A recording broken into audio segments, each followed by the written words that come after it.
कि हिस्ट्री का सेक्शन है तो उसमें अगर आपका जीएस है तो आपका कुछ ना कुछ तो गलत होगा ही, जी। 100% सही होगा नहीं। ये बीपीएससी में एनसीईआरटी कहाँ तक मस्ट है? रिवीजन करना एक कहीं कहीं बोरिंग चीज़ लगता है जी। और आप बहुत देर तक रिवीजन कर नहीं सकते, इसलिए ऐसा प्रयास करें कि आधा घंटा 1 घंटा नोट्स को दोहराए और फिर उसके बाद क्वेश्चन प्रैक्टिस करें, थोड़ा इंटरेस्टिंग बन जाता है। 22 में मेरा ग्रेजुएशन होने के बाद मैं एक्चुअली घर से ही तैयारी किया हूँ ऑनलाइन ही, और मैंने ऑनलाइन क्लासेस ज्वाइन किया था KGS से। तो लग रहा था कि शायद नहीं है नाम, बट जैसे ही देखा तो फिर पहले तो भाई पेरेंट्स का ही मन में ख्याल आता है। हेलो दोस्तों, नमस्कार। स्वागत है आप सभी का एक और नए वीडियो में। दोस्तों, इस टाइम 69 बीपीएससी का रिजल्ट डिक्लेयर हो चुका है और इसी की सीरीज में हम डेली वीडियो प्रोवाइड कर रहे हैं। तो आज के हमारे गेस्ट हैं मनोज कुमार सर। सर का सिलेक्शन 69 बीपीएससी में आरओए रेवेन्यू ऑफिसर की पोस्ट पर 249 रैंक के साथ सिलेक्शन हुआ है। तो चलिए सर से हम जानेंगे कि सर का कैसी तैयारी करने की स्ट्रेटजी क्या रही और सर का माध्यम क्या रहा है, सर का प्री मेंस इंटरव्यू, सारी चीज़ों के बारे में एक डिटेल स्ट्रेटजी हम जानेंगे। कैसे जो 17 बीपीएससी जो भी छात्र देख रहे हैं उनकी एक तैयारी में एक नई उड़ान देगी। सो सर, हमारे तरफ से और जो प्यारे छात्र वीडियो देख रहे हैं उनकी तरफ से भी स्वागत है हमारे चैनल पर और आपको ढेर सारी शुभकामनाएं, बहुत बहुत बधाई हो। धन्यवाद सर। फर्स्ट ऑफ ऑल हम एक बार फिर से जानेंगे कि आपका नाम क्या है और आप कहाँ से हैं सर? मेरा नाम मनोज कुमार है, मैं बिहार के सीतामढ़ी जिलों से बिलोंग करता हूँ जी। और ये मेरा सेकंड अटेम्प्ट था। मैंने अपना ग्रेजुएशन 2022 में किया है जी। और मेरा माध्यम हिंदी रहा है। जी। सर, अभी तक एजुकेशन बैकग्राउंड क्या रहा, थोड़ा उसके बारे में बताइए? एजुकेशनल बैकग्राउंड का बात करें तो मेरा 10th और 12th बिहार बोर्ड से ही रहा है। उसके जी। बाद मैंने अपना ग्रेजुएशन दिल्ली यूनिवर्सिटी से किया है। जी। और मेरा एकेडमिक बैकग्राउंड देखा जाए तो 10th और 12th में दोनों में मतलब अबव 85% मार्क्स रहे हैं। जी, जी। सर, ये जानना चाहेंगे कि ये अभी ये तैयारी के लिए जिसे अभी रिजल्ट आया है, तो मतलब क्या फीलिंग आ रही है और भी जैसे कर की कॉल वगैरह, थोड़ा उसके बारे में बताइए? जैसा कि रिजल्ट लगभग लगभग मतलब 26 नवंबर को 8:30 बजे आया था। जी, जी। तो उस टाइम तो फर्स्ट टाइम मैं मतलब पीडीएफ में देख रहा था तो थोड़ा आरओ में है तो थोड़ा नीचे पीडीएफ में था, लगभग 7th पेज पे था। जी। तो एक टाइम तो लग रहा था कि शायद नहीं है नाम, बट जैसे ही देखा तो फिर पहले तो भाई पेरेंट्स का ही मन में ख्याल आता है जी, कि उनको बहुत सारी खुशी मिलेगी। जी। ये तो पर्सनल लेवल पे तो रहता ही है, बट उसके अलावा जो फैमिली के लिए है जी, तो मतलब फिर उसके बाद घर पे कॉल करना, फिर बहुत सारे लोगों का फिर कॉल वगैरह आने लगा। जी, जी। सर, ये जानना चाहेंगे कि मतलब क्या क्या सोचकर आपने बीपीएससी की तैयारी स्टार्ट किया था? और मतलब क्या शुरू से ही आपका प्लान था या फिर कहाँ से मोटिवेशन मिला सिविल सर्विसेज में शुरू आने से तो नहीं कह सकते हैं, एक्चुअली मेरा फैमिली बैकग्राउंड अगर एजुकेशनली देखा है तो उतना स्ट्रांग तो है नहीं कि उतनी जानकारी हो। जी, एक्चुअली 10th तक तो कोई जानकारी नहीं थी कि ये सब क्या होता है। जी, जब 11th में थे तो पता चला कि हाँ, ये सिविल सर्विस नाम का कुछ होता है एग्ज़ाम वगैरह, जिसके थ्रू एक मतलब रिस्पेक्टफुल जॉब मिल सकती है जी, और सोसाइटी के लिए भी कुछ किया जा सकता है अच्छा। जी, तो वहीं से मोटिवेशन मिला। जी। सर, इसमें आपका कौन-सा प्रयास रहा है बीपीएससी में इस बार? ये मेरा सेकेंड अटेम्प्ट रहा है। जी, ओनली बीपीएससी की तैयारी करते हैं या फिर इसके अलावा भी जैसे यूपीएससी एग्ज़ाम्स है इस रिलेटेड? अभी तक तो मैं बस बीपीएससी का ही 2 बार एग्ज़ाम दिया हूँ। जी, यूपीएससी तो अभी तक मैं अटेम्प्ट नहीं किया हूँ, बट नेक्स्ट टाइम ज़रूर दूँगा। जी। सर, हम जानना चाहेंगे कि मतलब ये आपने तैयारी के लिए कोई कोचिंग जॉइन किया था या फिर सेल्फ स्टडी? 2022 में मेरा ग्रेजुएशन होने के बाद मैं एक्चुअली घर से ही तैयारी किया हूँ ऑनलाइन ही, और जी, मैंने ऑनलाइन क्लासेस ज्वाइन किया था जी, केजीएस से, खान ग्लोबल स्टडीज़ से। जी। सर, जानना चाहेंगे आपने केजीएस से जॉइन किया, तो क्या सारी फैसिलिटी जो सारे आपके डाउट वगैरह सारी चीज़ें वहाँ पर आपको प्रोवाइड किया जा रहा था? क्या कैसे हेल्प मिली थी? आज जैसे एग्ज़ाम का ट्रेंड देखा जाए तो थोड़ा डायनेमिक टाइप है। आप कहीं भी एक जगह रिलाई तो नहीं कर सकते, बट हाँ, खान सर के यहाँ से जो मैंने बैच ज्वाइन किया था, फैकल्टी का बात किया है तो लगभग ठीक-ठाक फैकल्टी है, बहुत अच्छा है फैकल्टी, मतलब जी, 1-2 तो एवरेज रहता ही है हर जगह, जी, बट जी, ओवरऑल देखा जाए तो बहुत अच्छा फैकल्टी है। और बाकी जो अगर तैयारी में और कुछ कमी लग रहा है, कोई टॉपिक छूट रहा है, तो उसके अलावा यूट्यूब भी है, गूगल है, जी, बहुत सारे सोर्सेज है, कुछ बुक्स वगैरह भी है, तो वहाँ से तैयारी किया जा सकता है। जी। सर, हम ये जानना चाहेंगे कि जैसे बीपीएससी क्या अभी 17 बीपीएससी में काफ़ी ज़्यादा पोस्टें हैं और आई होप कि आप भी तैयारी चल रही होगी आपकी भी और 200 प्लस एसडीएम की पोस्टें हैं। तो सर, ये आखिरी कम समय में उसके इन छात्रों को किन चीज़ों पर ध्यान देना चाहिए जो अभ्यर्थी तैयारी कर रहे हैं? तो सबसे ज़्यादा उन्हें क्या देखने की ज़रूरत है? अभी तो यही है कि लगभग-लगभग 15 दिन बोल सकते हैं कि रह गए एग्ज़ाम को। जी, जी। तो अभी तो फर्स्ट ऑफ ऑल पैनिक नहीं करना है कि 15 जी, दिन रह गया। जैसे बहुत सारे बच्चे ऐसे होंगे जिनका अभी लगभग 70 के आसपास पहुंच रहा होगा मॉक में, जी, और कट ऑफ तो 80 प्लस ही जाता ही है। जी, तो वो लोग हो सकता है कि पैनिक कर जाए कि 70 आ रहा है या 65 आ रहा है, 10-15 नंबर कहाँ से वो कवर होगा। जी, तो उनको मैं यही कहना चाहूँगा कि अभी थोड़ा मॉक दे, और मॉक बस दे नहीं, मॉक को एनालाइज भी करें। जी, और उस पे ध्यान दें कि कहाँ कमी रह गई है, जी। और जहाँ भी कमी लग रहा है उस पे थोड़ा ज़्यादा काम करें, और जो पहले से आपका सही है उसको भी थोड़ा-थोड़ा देखते रहे, बाकी अपनी कमी पे ज़्यादा काम करिए। ये नहीं कि जो अच्छा लग रहा है उसी को बस पढ़े जा रहे हैं। जी, कमी को भी मॉक देना भी ज़रूरी है, और उसको एनालाइज़ करना उतना ही ज़रूरी है। अगर आप 2 घंटा का मॉक दे रहे हैं तो 2 घंटा का एनालिसिस भी ज़रूरी है। जी। सर हम थोड़ा-सा हम बीपीएससी प्रीलिम्स के लिए क्या रिसोर्सेज़ आपने पढ़ा था? थोड़ा उसके बारे में बताइए जैसे हिस्ट्री, पॉलिटी, ज्योग्राफी थोड़ा डिटेल में इसके बारे में। फाउंडेशन के तौर पे देखा जाए तो मैंने तो ऑनलाइन क्लास ही लिया था। जी। मैं एक्चुअली कह सकते हैं कि मैंने स्पेक्ट्रम या फिर लक्ष्मीकांत अभी तक नहीं पढ़ा है। जी, तो मैंने जो फाउंडेशन क्लास था वहीं से मैंने कंप्लीट किया, और उसके अलावा जो क्वेश्चन प्रैक्टिस के लिए घटना चक्र है, जी, पीटी के टाइम पे यूट्यूब से भी बहुत सारा हेल्प मिल ही जाता है तैयारी के दौरान। जी, अगर वहाँ पे आप ये नहीं कि हाँ यूट्यूब खोले फिर शॉर्ट्स देखने लगे, जी, उसके जगह उसके लिए यूट्यूब पे देखने के लिए डेडिकेशन भी रहना चाहिए कि हाँ जी, अगर मैं वहाँ जा रहा हूँ क्लास देखने तो मतलब मैं क्लास ही देखूंगा। जी, ये नहीं कि कोई चैनल दूसरा खोल लिया है नॉन एजुकेशनल। जी, तो पीटी के टाइम पे ऐसा रहता है कि बहुत सारे यूट्यूब चैनल वाले मैराथन भी कराते हैं जी, क्वेश्चन सीरीज का। जी, आप वहाँ से क्वेश्चन प्रैक्टिस कर सकते हैं, और रिवीजन करते टाइम इन चीज़ों का ध्यान रखें कि रिवीजन करना एक कहीं कहीं बोरिंग चीज़ रखता है, जी, और आप बहुत देर तक रिवीजन कर नहीं सकते। इसलिए ऐसा प्रयास करें कि आधा घंटा 1 घंटा नोट्स को दोहराए और फिर उसके बाद क्वेश्चन प्रैक्टिस करें, थोड़ा इंटरेस्टिंग बन जाता है ऐसे वो। जी, जी। और सर इसके अलावा भी जैसे current affairs very important role है, इसके लिए क्या पढ़े पढ़े थे? कैसे क्या टेस्ट सीरीज या फिर कोई editorial discussion daily? Current affairs के लिए तो कुछ मैगजीन्स भी है जो कुछ कोचिंग वाले भी निकालते हैं, प्लस में कुछ यूट्यूब चैनल भी है, जी, तो वहाँ से कवर किया जा सकता है। जी। दोनों का मतलब मिक्सअप कर सकते हैं। सर इस बिहार स्पेशल एक सेक्शन होता है तो उसके लिए कैसे तैयारी? बिहार स्पेशल का देखा जाए तो एक एक तो होता है स्टैटिक पोर्शन, और एक होता है करंट वाला। तो स्टैटिक के लिए तो बुक आती है, जैसे मैंने 2 बुक पढ़ा है। जी, एक इम्तियाज़ अहमद सर का है जो जी, कि अच्छी बुक है, और एक क्राउन का भी है बुक है जी, जिसमें क्वेश्चन प्रैक्टिस भी ठीक ठाक कराया गया है। तो ये दोनों बुक को प्रीफर किया जा सकता है। और फिर कुछ टॉपिक अगर आपके छूट रहे या फिर अगर बुक से नहीं हो रहा है तो यूट्यूब का हेल्प भी लिया जा सकता है। और अभी जैसे प्रीलिम्स का एग्ज़ाम 68 से देखा जाए ट्रेंड, जी, ये थोड़ा मतलब टफ होते जा रहा है, जी, इस टाइप का हो रहा है। जी, लेकिन उसमें भी बिहार स्पेशल अभी उतना टफ नहीं आ रहा है। जी, तो ऐसे जब एग्ज़ाम का जो ट्रेंड बदल रहा है उसमें बिहार स्पेशल एक बोनस की तरह है। इसमें आपको कोशिश करना चाहिए कि आपको 80 टू 90% क्वेश्चन आपके सही होने ही चाहिए। तो बिहार स्पेशल पे खासा ध्यान देने का ज़रूरत है, और उसमें कोशिश करें कि ज़्यादा से ज़्यादा सही हो। जी। सर हम ये भी थोड़ा-सा ये अब जानना चाहेंगे आपसे कि टेस्ट सीरीज़ का कितना रोल होता है बीपीएससी प्रीलिम्स के लिए अगर बात करें तो? और टेस्ट सीरीज़ आपने कहाँ से जॉइन किया था? टेस्ट सीरीज तो प्रीलिम्स के टाइम पे तो अनिवार्य होता ही है, जी, क्योंकि आपको अपनी कमियां कहाँ से पता चलेगी, टेस्ट सीरीज के थ्रू ही पता चलेगी। तो मुझे लगता है कि पीटी से पहले 15-20 टेस्ट सीरीज जरूर देना चाहिए। जी, कुछ सेक्शनल भी लगाया जा सकता है, और टेस्ट सीरीज बस देना जरूरी नहीं है। मैंने जैसे अभी भी बोला कि उसको एनालाइज करना उतना ही जरूरी है। जी, जितना जरूरी टेस्ट देना है उतना जरूरी एनालाइज करना है। आजकल बच्चे क्या करें कि टेस्ट सीरीज तो दे रहे हैं, बट उसके बाद बस अपना मार्क्स देखकर बस हो गया, वहीं तक रह जा रहे हैं। उसके जी, बाद एनालाइज करना भी उतना ही जरूरी है। तो उन टॉपिक्स को टारगेट करें जिन पे काम करना है, और उन पे काम अवश्य करें। जी। सर एनालाइज़ कैसे करें और किन बातों का ध्यान करें एनालिसिस करते समय टेस्ट सीरीज़ को? सब्जेक्ट वाइज किया जा सकता है, लाइक हर सेक्शन से कुछ क्वेश्चन रहते हैं, जैसे कि हिस्ट्री से 30 है, जी, लाइक फिर करेंट से 30 है, साइंस से 30 है, 25-30 है। जी, उसमें देखें कि कितने परसेंट सही हो रहे हैं। जी, लाइक हिस्ट्री का सेक्शन है तो उसमें अगर आपका जीएस है तो आपका कुछ ना कुछ तो गलत होगा ही, जी, 100% तो सही होगा नहीं। जी। अगर आप 80% तक भी जा रहे हैं सारे सब्जेक्ट में तो बहुत सही है। सर जैसे आपका तरीका क्या रहता है जो क्वेश्चन गलत है उन्हें नोट डाउन करना और जैसे जो अपने आपने डेली रूटीन में किया था शुरू से? हाँ, वो जैसे कि मॉक देने के दौरान पता चल जाता है, अगर आप उसको एनालाइज करते हैं तो ये पता चल जाता है, अच्छा ये क्वेश्चन ये टॉपिक से था और ये टॉपिक तो मेरा थोड़ा वीक है। जी, तो उसको उसको नोट डाउन भी किया। जी, फिर उसके जो आंसर है उसको भी मतलब थोड़ा ध्यान में रखे कि हाँ अगर ये क्वेश्चन कहीं फंस जाए एग्जाम में तो ये तो गलत नहीं होना चाहिए, और प्लस में उस टॉपिक को भी फिर जो मेरा सोर्स है वहाँ से फिर कवर करते हैं जी, रिवीजन के तौर पे। जी। सर ये बीपीएससी में एनसीईआरटी कहाँ तक मस्ट है और एनसीईआरटी की जो कुछ स्पेसिफिक बहुत सारे एनसीईआरटी जैसे 6 टू 12 होती है कुछ लेकिन जो स्पेसिफिक हो ज़्यादा मस्ट हो जैसे लाइक ज्योग्राफी के लिए फिजिकल ज्योग्राफी जो है तो आपने पढ़ाते हैं एनसीईआरटी की?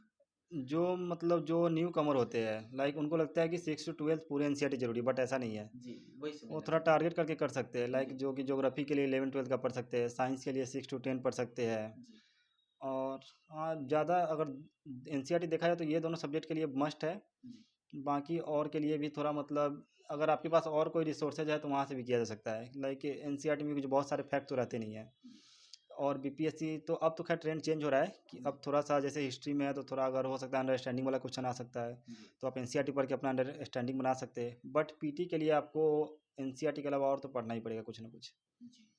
सर हम ये जानना चाहिए प्रीटी में कितने क्वेश्चन 1/3 नेगेटिव मार्किंग है, तो कैसे कितने क्वेश्चन हमें टच करना चाहिए? और बहुत सारे छात्र इस डाउट में रहते हैं तो ये जैसा कि 68 से ये ट्रेंड आ गया है, 68 में तो वैसे 1/4 था, बट 69 में 1/3 था। जी, तो ऐसे में आपको खासा ध्यान रखना होगा कि ज़्यादा गलत टिक ना करें। जी, कोशिश करें कि लगभग 120 से 130 के बीच अटेम्प्ट करें, क्योंकि आप कितना भी सही बनाएं 20-25 तो गलत होना ही है। जी, 20 क्वेश्चन तो गलत होता ही है, अनलेस कि आप बहुत सारा पीटी पे एकदम काम किए हो 4 साल 5 साल से, तो फिर हो सकता है कि वो कोई बहुत सारा सही कर ले। जी, बट पीटी में ऐसा देखा जाता है जनरली कि 20-25 क्वेश्चन तो आपके गलत होंगे ही। जी, तो ऐसा टारगेट रखें कि 120 से 130 के बीच क्वेश्चन टिक करें, जी। जिसमें 20-25 अगर गलत भी होता है फिर भी आप 90 प्लस पे रहेंगे, जो कि सेफ स्कोर है, बहुत सेफ स्कोर है। सर प्री के बाद मेंस का एग्जाम होता है, तो मेंस के लिए बहुत सारे छात्र डरे हुए हैं जो इस बार पहले पहला अटेम्प्ट है होने वाला है। और तो सर मेंस की तैयारी कैसे करूं GS1 GS2 में? और सर ये भी बताइए कि मतलब अपना मेंस के स्तर पर प्री के बाद मेंस की जो तैयारी होती है, तो मेंस देने के बाद कैसे पहला कदम तैयारी में? पीटी के बाद जैसा कि मेंस के बाद तो पहले तो आपका सिलेबस कवर होना ही चाहिए। जी, उसके बाद आप जैसे कि बहुत लोगों को समझ में नहीं आता कि एनसीईआरटी शुरू कहाँ से करें। जी, बिल्कुल सर। तो उसके लिए यूट्यूब से कुछ अगर आपके कांटेक्ट में कोई लोग हैं जो एकदम ऑफलाइन, मतलब आपके कांटेक्ट में है फिजिकली, जी, तो उनसे कांटेक्ट करें, उनसे आंसर वगैरह चेक करवा सकते हैं। हाँ, और वो फिर ऐसा अगर चेक करवा रहे हैं तो थोड़ा लगना चाहिए कि वो सामने वाला बंदा भी वैसा है कि हाँ चेक कर सकता है, ये नहीं कि किसी से करवा ले फिर वो बैकफायर कर जाएगा वो तो। जी, तो थोड़ा जो इस फील्ड में बहुत टाइम से है और जो सही से तैयारी में लगे हुए हैं उनसे चेक कराया जा सकता है। उसके अलावा यूट्यूब पे भी बहुत सारी कॉपियाँ अवेलेबल है। जी, और अगर आपको नहीं, अगर कहीं से लग रहा है कि शुरुआत कहाँ से करें आंसर राइटिंग का, तो पीवाईक्यू से कर सकते हैं। अभी भले ही अभी मतलब थोड़ा ट्रेंड बदल रहा है, बट अभी भी हिस्ट्री के पीवाईक्यू तो वहीं से आ रहे हैं, जी, क्वेश्चन कहाँ से ही आएंगे, वहीं से आ रहे हैं। जी, पॉलिटी का देखा जाए तो पॉलिटी का थोड़ा डायनेमिक है, पॉलिटी थोड़ा अब ट्रिकी भी आ रहा है, जी। तो उसके लिए थोड़ा अच्छी तैयारी करने की जरूरत है। सर जीएस1 में एक सेक्शन डीआई का होता है, डाटा इंटरप्रिटेशन। तो उसके लिए सर कई बार मतलब जो आर्ट बैकग्राउंड के बच्चे हैं तो उनको प्रॉब्लम थोड़ा सा होती है। और जो साइंस टेक जिसका बैकग्राउंड इंजीनियरिंग वगैरह होता है तो उनको उतना परेशानियों का सामना नहीं करना पड़ता है। लेकिन उसके लिए सर कैसे मतलब प्रिपेयर आर्ट्स करें? और साइंस का डिवाइड तो फर्स्ट ऑफ ऑल 11th के बाद ही होता है। जी, 10th तक तो हम लोग सब साथ में ही रहते हैं। जी, और जो डीआई जो मैथ आता है वो 8 9 का आता है। तो अच्छा, इसमें तो कहीं से ये नहीं है कि किसी को फ़ायदा या नुकसान होगा। जी, बिल्कुल। वो सर डिवीज़न तो 11th के बाद होता है कि कौन साइंस में है, कौन आर्ट्स में, कौन कॉमर्स में है। सर उसके लिए कुछ सजेशन करना चाहेंगे डीआई के लिए अगर बात करें तो? हाँ, जैसा मैंने जो किया था एक्चुअली, मेरे साथ एक वाक़या हो गया था कि मेंस के टाइम पे मैं एक्चुअली पटना आया था पिछले साल तैयारी करने, और जी, मुझे टाइफाइड हो गया था। जी, तो पूरा अक्टूबर में 1 महीना पढ़ नहीं पाया था, तो मेरे पास मेंस की तैयारी के लिए बस 2 महीने थे। जी, तो उस टाइम पे मुझे लगा कि मैं डीआई को अगर थोड़ा-सा कम टाइम भी देता हूँ तो मेरा डीआई तो हो जाएगा। तो इसके लिए मैंने डीआई के लिए बस 5-6 साल का पीवाईक्यू लगाया था, जी। और वहाँ से मेरा कवर भी हो गया था, और मेरे मतलब डीआई में सारा सही है। मतलब 12 क्वेश्चन जो होते हैं, 12 के 12 सही है मेरे। अच्छा जीएस2 के लिए कैसे प्रिपेयर करें? थोड़ा इसके लिए कुछ सजेशन आपका क्या रहेगा? हाँ, जीएस2 में जैसे कि अब पॉलिटी थोड़ा अच्छे आ रहे हैं। अब ये नहीं आ रहा कि राज्यपाल का शक्ति आप लिख दीजिए, राष्ट्रपति का कार्य लिख दीजिए, शक्ति लिख दीजिए, ये नहीं आ रहा अब। जी, थोड़ा-थोड़ा डायनेमिक हो रहा है। थोड़ा आपको उस करेंट से जोड़कर लिखा जा अब क्वेश्चन मतलब दिया जा रहा है। जी, तो पॉलिटी में जो भी सुप्रीम कोर्ट के वगैरह निर्णय आ रहे हैं या फिर जो भी काम हो रहे हैं, केंद्र राज्य संबंध थोड़ा ट्रिकी टॉपिक है। हुँ, उस सब पे थोड़ा अच्छे से काम करने की ज़रूरत है। इसके लिए टेस्ट सीरीज जो अगर ज्वाइन करते हैं तो थोड़ा वहाँ पे भी अपना देखा जा सकता है कि हम कहाँ पे लाई कर रहे हैं। जी, तो पॉलिटी थोड़ा अच्छे से देखें। जहाँ तक ज्योग्राफी और इकोनॉमिक्स का बात आया है, तो अब जो शॉर्ट क्वेश्चन आए हैं, पहले था कि बस इंडियन ज्योग्राफी से क्वेश्चन आते थे, जी, बट अब किसी कॉन्सेप्ट से भी क्वेश्चन आ सकता है शॉर्ट शॉर्ट नोट्स में। जी, तो थोड़ा जो भी आप फाउंडेशन में अगर कॉन्सेप्चुअल पढ़ते हैं तो ज़्यादा सही रहेगा, क्योंकि शॉर्ट क्वेश्चन को बनाने के लिए आपको कॉन्सेप्ट से पढ़ना पड़ेगा। और अब ऐसा नहीं कि अब तो सिलेबस थोड़ा बड़ा हो गया ना, पहले था कि अगर मेंस में आप अगर किसी भी सब सारे सब्जेक्ट का 15-20 क्वेश्चन पढ़ लो, जिसमें से 6 आ रहे हैं और 6 में से 3 तो कर ही ले जाओगे अगर 15-20 क्वेश्चन पढ़ लिए हो तो। बट जी, अब थोड़ा जो है शॉर्ट नोट्स नोट्स आ गया है। जी, अब आपको पूरा सिलेबस पढ़ना ही पड़ेगा पड़ेगा। जी, और ऐसे तैयारी के दौरान आपको लग जाएगा कि कौन सा टॉपिक शॉर्ट क्वेश्चन के लिए है, कौन सा लॉन्ग के लिए। तो लॉन्ग के लिए तो आप अच्छे से 4-5 पेज का नोट्स बनाएं। जी, बट शॉर्ट क्वेश्चन के लिए ये किया जा सकता है कि आप जो भी, जैसे कि कोई टर्म है, उस पे बस अपना जानकारी ओवरऑल मोटा-मोटी जिसे कह सकते हैं 50 शब्द का रखें, जी, और फिर आप लिख ले जाओगे। वहाँ पे आंसर जो लिख लेंगे आप। जी। सर हम ये आपसे जानना चाहेंगे कि एक एक सेक्शन है जिसे जीएस1 जीएस2 के बाद 300 मार्क्स का एसे आता है और 1/3 इसका मेंस के एग्जाम में रोल है। तो सर टोटल 900 मार्क्स का होता है, तो 300 कहीं न कहीं ज़्यादा इसका भी सिलेक्शन निर्धारित करता है। तो इससे के लिए कुछ आप सजेशन करना चाहेंगे? इसके लिए कुछ जैसे आप शुरुआत कैसे करें? कई बार ऐसे में हर तैयारी तो मजबूत रहती है लेकिन पकड़ नहीं बन पाती, उसके किस तरीके से लिखा जाए? चूँकि मैं हिंदी माध्यम से हूँ और हिंदी माध्यम वालों के लिए इससे एक बहुत मतलब पॉजिटिव पॉइंट है। जी, तो जो भी लोग हिंदी मीडियम से खास करे वो थोड़ा ऐसे पे उनको थोड़ा सा प्लस पॉइंट तो मिलता है। जी, और इससे की तैयारी के लिए मैंने एक बुक आई मतलब प्रीफर किया था। जी, निशान जैन सर की एक बुक आती है जी, ऐसे के लिए, मैंने उसे प्रीफर किया था। और उसके अलावा आप एग्ज़ाम में जाने से पहले एटलीस्ट 10-12 ऐसे तो ज़रूर लिखें। मैंने वैसे 20-22 लिखा था, जी, बट 10-12 ज़रूर लिखें। और शुरुआत करने का बात है तो ऐसे मतलब बीपीएससी में तो 800-900 सब में लिखने होते हैं। जी, तो अगर आपको अभी उतना तक नहीं लिखा जा रहा है तो एक और सारे यूपीएससी कुछ एग्जाम कंडक्ट करवाती है लाइक सीएपीएफ।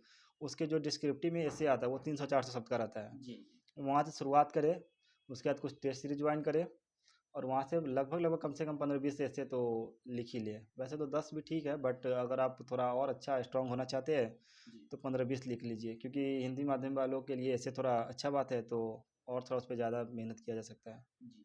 सर इससे के लिए अगर बात करें तो कुछ टॉपरों के नोट्स वगैरह या फिर कुछ जैसे आप कंटेंट कहाँ से कलेक्ट किए थे? ये या इसके लिए थोड़ा-सा गाइडेंस हाँ, ऐसे के लिए देखा जाए तो सर मैंने वो जो बुक बताया निशान जैन सर का, जी, उसमें बहुत सारे कोटेशन भी हैं। जी, तो मैंने क्या किया था कि जैसे एक उसका 10-12 पेज में जी, सारा कोटेशन जो उसे मैंने लिखा था। जी, और उसके बाद ऐसे के हिसाब से उसको उस कोटेशन को यूज किया था। लाइक अगर महिला सशक्तिकरण पे है, लाइक भारतीय कृषि पे मानसून वगैरह इस सब पे है कुछ, तो जी, सबसे रिलेटेड जो जो कोटेशन वो लग जाता है कि हाँ, यहाँ से है। जी, कुछ फिलोसफी टाइप भी आते हैं, जी, तो उसमें भी कुछ कोटेशन डाले जा सकते हैं, तो वहाँ से तैयारी किया जा सकता है। और फिर उस बुक में आप कुछ टॉपर से कॉपी यूट्यूब पे देख सकते हैं। जी, वो निशान जैन सर की जो बुक है उसमें कुछ टॉपर्स द्वारा लिखे गए ऐसे भी है जो जो यूपीएससी टॉप किए हैं। जी। तो वहाँ से मैंने तैयारी किया था। जी। सर हम थोड़ा-सा जानना चाहेंगे कि कई बार स्टूडेंट्स मतलब कमेंट्स करते हैं कि बीपीएससी के लिए कितने घंटे डेली पढ़ें। तो आपका डेली का रूटीन क्या रहता है? तो थोड़ा ये बताइए सुबह से लेकर शाम तक किस तरीके से अपने मतलब पूरे दिन को इस टाइम को डिवाइड कर किए थे? मैं एक्चुअली उस टाइप का स्टूडेंट कि मेरे से 14 या 16 घंटे तो नहीं पढ़ा सकता है भाई। जी। मैं बस 8-10 घंटे पढ़ता था। अगर एग्ज़ाम थोड़ा आया तो 10 प्लस भी जा जाता था। जी। बट ऐसे ऑन एन एवरेज देखा था तो 10 आवर्स इनफ है। जी। 10 आवर्स अगर आप पढ़ते हैं तो मुझे लगता है साल डेढ़ साल में आपकी तैयारी हो जाएगी। जी।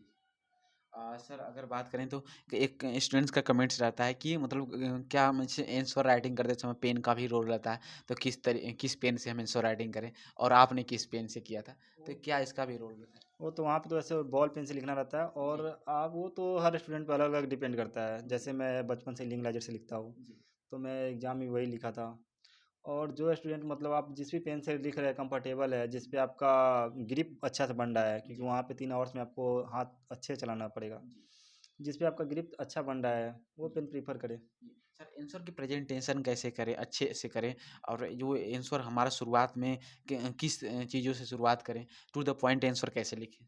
हाँ, यहाँ पे हिंदी मीडियम वाले स्टूडेंट यहाँ पे थोड़ा-सा बोल सकते हैं मिस्टेक कि करते मिस्टेक कर जाते हैं और वो पीछे हो जाते हैं इंग्लिश मीडियम वालों से। हैं। जी, इंग्लिश मीडियम वाले हैं वो थोड़ा टेक्निकल पढ़ाई किए रहते हैं। मान लीजिए जो साइंस बैकग्राउंड से भी है तो वो इंग्लिश में ही देते हैं। वैसे मैं साइंस से हूँ बट हिंदी से दिया हूँ। जी, जी, बट ज़्यादातर साइंस वाले या इंजीनियरिंग वाले इंग्लिश से देते हैं। जी, तो वो लोगों का वो थोड़ा आदत रहता है कि शॉर्ट में किसी चीज़ को लिख देने का, जी, फ्लो चार्ट है, डायग्राम है। बट हिंदी मीडियम वाले यहाँ से थोड़ा पीछे रह जाते हैं। जी, इसमें मैं यही कहना चाहूँगा कि जैसे कि बहुत सारे टॉपिक है लाइक ज्योग्राफी है तो उसमें तो खैर मस्ट है। जी, आपको मैंने भी बहुत सारा हर क्वेश्चन में 2-3 लगभग मैप वगैरह बना ही दिया था। जी, बिहार का इस बार जैसे मेंस में बिहार का कुछ क्वेश्चन था, उसमें बिहार का 2 मैप बनाया था।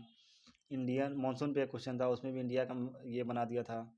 तो लाइक ज्योग्राफी के जितने उसमें तो आपको मैप बनाना ही है, वो तो कंपलसरी है। उसके जी, अलावा भी जो भी मतलब सेक्शन है लाइक पॉलिटी है, जी हिस्ट्री है, फ्लो चार्ट का यूज़ तो कहीं पे किया जा सकता है। जी, तो आप आंसर को थोड़ा ऐसा बनाएँ कि सामने वाला पढ़े तो उसको ठीक लगे। ये नहीं कि पढ़ने वाला बस वो भाड़ा टालने के लिए पढ़ रहा हो। जी, जी। उसको सर एक लास्ट क्वेश्चन रहेगा कि कई बार स्टूडेंट डिमोटिवेट हो जाते हैं, तो मतलब कि नहीं होगा तो क्या करेंगे?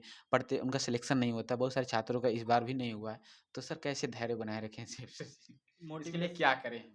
मोटिवेशन के लिए तो फर्स्ट ऑफ ऑल तो पहले तो अपने ऊपर काम करते रहे लय। जी, अगर आप मेहनत करते हैं तो आपके अंदर ये जरूर रहेगा कि ठीक है इस बार नहीं होता अगली बार हो। जैसे मेरा इस बार जैसे रिजल्ट से पहले तक जी। यही सोच रहा था कि ठीक है अगर इस बार नहीं भी होता तो 17th में तो बैच मतलब सीट तो है 2000, जी, तो बिल्कुल उसमें तो इसमें हो जाना है। तो जी, अगर आप 8-10 घंटे पढ़ते हैं तो डिमोटिवेट होने का कोई जरूरत नहीं। हाँ, अगर आप नहीं पढ़ते हैं तो फिर तो डिमोटिवेट ही रहिए आप। जी, अगर आप 8-10 घंटे पढ़ रहे हैं तो डिमोटिवेशन का कोई मतलब नहीं बनता है। अगर आप उतना पढ़ रहे हैं तो आपका अगर इस बार नहीं हुआ तो अगले बार में होगा ही होगा। जी।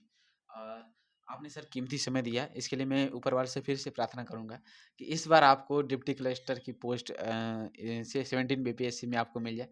आपने अपना समय दिया, हमारे छात्रों को बहुत सारे छात्र हमसे ऑनलाइन जुड़े, उनको मार्गदर्शन किया। एक बार फिर से मैं तहे दिल से आपका बहुत-बहुत धन्यवाद करना चाहूँगा और भविष्य की ढेर सारी शुभकामनाएँ। Thank you sir, thanks a lot. और दोस्तों सर ने एक ही चीज़ें सारी सारी चीज़ें प्री और मेन से आंसर राइटिंग हो चाहे एसे राइटिंग हो, सभी चीज़ों को एक-एक टू द पॉइंट बात किया और आई होप कि ये वीडियो आपको काफ़ी पसंद आएगा। कोई भी क्वेरी हो या सजेशन हो तो आप हमें कमेंट्स बॉक्स में अपनी सजेशन या राय लिख सकते हैं, जिससे आने वाले अगले वीडियो में आपको हम डाउट उठाएँगे। तो एक आपसे क्वेरी हमारा रिक्वेस्ट रहेगा कि हमारे टेलीग्राम चैनल एक डिस्क्रिप्शन में दिया गया है, उस पर बहुत सारे टॉपर की कॉपियाँ वगैरह हम उस पर अपलोड करते हैं और बीपीएससी और यूपीपीएससी से लेटेस्ट न्यूज़ अपडेट करते रहते हैं। तो आप लोग जाकर वहाँ ज्वाइन कीजिए। तो मिलते हैं किसी नए वीडियो के साथ, तब तक के लिए जय हिंद, वंदे मातरम।